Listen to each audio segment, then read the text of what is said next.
What if I told you the way you think about success might be the exact thing holding you back? Do you feel like no matter what you achieve, it's never enough? Do you think you'll only be proud of yourself once you reach your biggest goal? Do you feel pressure every time you compete, not just to win, but to prove yourself? If any of those sound familiar, then you might find yourself in the same mental trap that tennis Grand Slam winner Madison Keys was in. And so in today's video, I'm going to show you how this hidden mental trap could be affecting you, how it's going to be stopping you from reaching your potential, and how to get out of it before it's too late. But welcome back to the channel. I'm Lewis Hatchett, mindset coach to professional athletes, former professional athlete myself, also the host of the Mind Strong podcast and creator of the Mind Strong Sport app. Also, be sure to like this video, subscribe to the channel, and hit the bell so you get notified when a new video comes out, and you will quench that fear of never missing another video.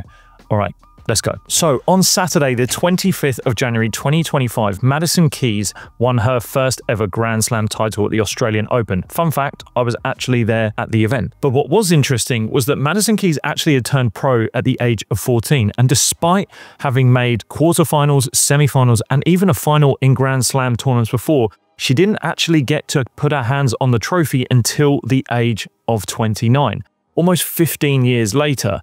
And in an interview on American TV, she actually revealed why it had taken her so long. She said that she had spent the majority of her career thinking that in order for her to feel like a success, she had to win a Grand Slam. But that mindset wasn't pushing her forward, it was actually weighing her down. She said that she felt she needed to win a Grand Slam to not feel like a failure and to feel proud of herself. And if you're not careful, then you could be falling into this trap too. What Keys was explaining was the fact that she had fallen into what's called the achievement trap. And you probably don't even realize it, but you could be falling into this trap by even saying things like, I'll feel successful when I win this next match. If I don't reach my goal, then it's all been a waste. If I'm not the best, then I'm a failure. And this is dangerous thinking, because here's what happens if you feel like success equals your self-worth. You never feel satisfied. No matter what you achieve, you'll always feel like it's never enough. You start playing scared. Instead of competing freely, you overthink every single move. You lose confidence. Every loss is proof that you are not good enough. And worst of all, you don't even realize this is happening until years go by and you're burnt out. And believe me, from my personal experience in professional sport, I have seen this and had this happen to me as well. It's why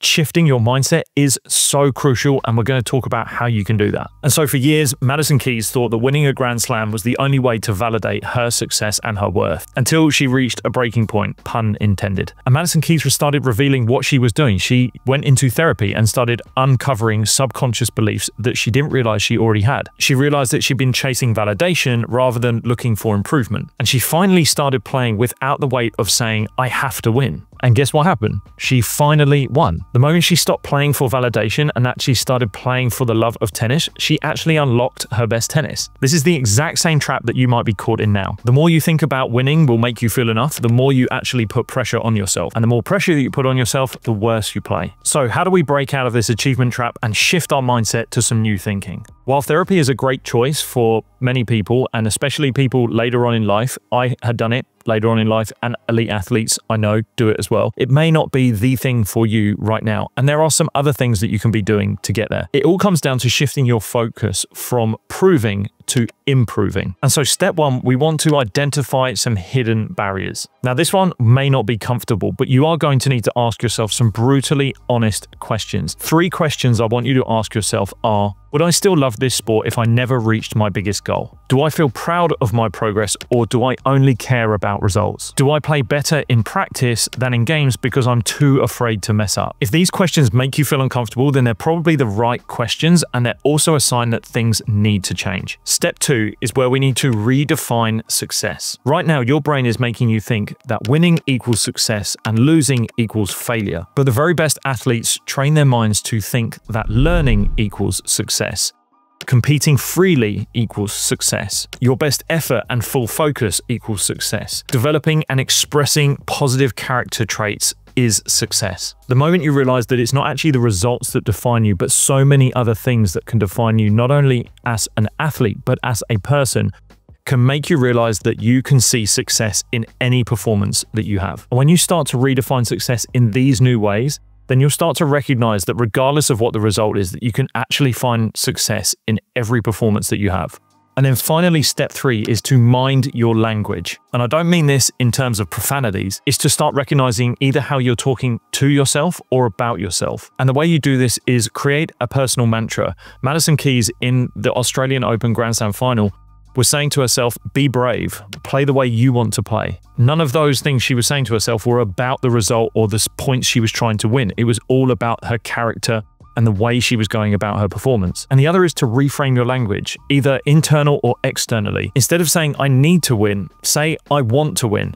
There is a difference between needing to win and wanting to win. You can still go out there and want to get success, but you aren't defined by whether it happens or not. Every time you catch yourself going back to these old patterns of whether it's thinking or how you're speaking, remind yourself and then correct yourself. And this isn't about motivational talk. This is about having a fundamental mindset shift and conditioning your mind to do that. Think of it like the mental reps that you're putting in, the same way you would put in reps in the gym if you're lifting weights or out on the training field. And another way to shift your mindset and put in the mental reps is via the MindStrong Sport app. With mindset shifts that are audio sessions designed to help shift your mindset in under 4 minutes, along with meditations, courses, and much more. It is the go-to app to build the mental strength for you both on and off the field.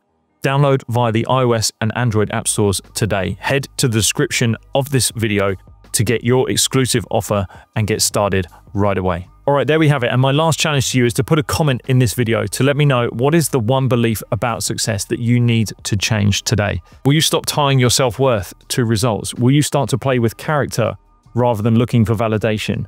Will you start to play freely rather than with fear? Because here's the truth. If you think that winning will make you feel enough, then you'll always find that something is missing. If you wait for validation, then you'll never feel satisfied. And if you don't make this mindset shift now, then you'll spend years playing with unnecessary pressure. So what's it going to be? Are you going to keep making those same mistakes? Or are you going to free yourself from this trap and start to play your very best? And if you want to find other ways how you can perform your very best mentally, then you're going to want to watch this video next.